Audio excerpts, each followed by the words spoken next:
oily water separator. See the operation of an oily water separator with a 15 ppm monitor.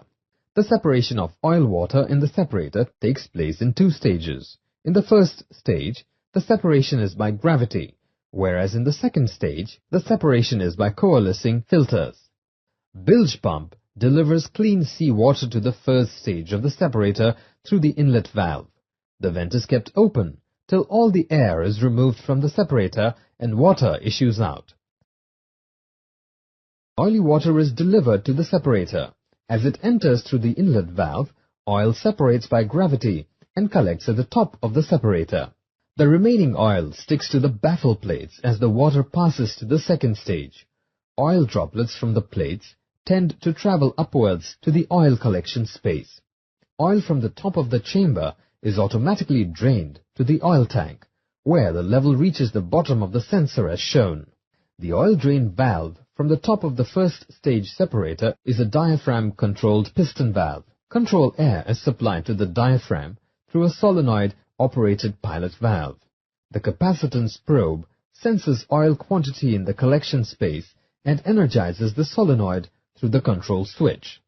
Water passes downwards from the first to the second stage coalescer through a central pipe.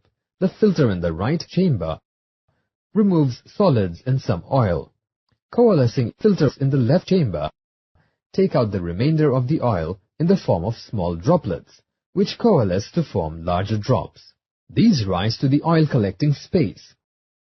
Oil content of the final discharge is below 15 ppm. In case the discharge of water after the second stage is more than 15 ppm, the monitor senses this and gives an audible and visual alarm in the engine room. At the same time, the monitor sends a signal to the three-way valve on the overboard discharge line, which closes the overboard and opens to the bilge tank. The sensor reverts to normal operation once the oil content drops below 15 ppm. The test cocks can be used to ascertain the levels of oil and water manually. A spring-loaded valve is usually fitted on both discharges. However, it is essential that a relief valve be provided on the shell or incoming mixture line to prevent overpressure and accidental discharge to a confined space or prevent overboard under all working conditions. Such a relief valve should be preferably led back to the suction side of the supply pump or to an overflow tank. The usual working pressure for the separator is in the region of 2 bar, that is, the pressure at which the spring-loaded water discharge valve is set. The relief valve is set about 2.5 bar approximately.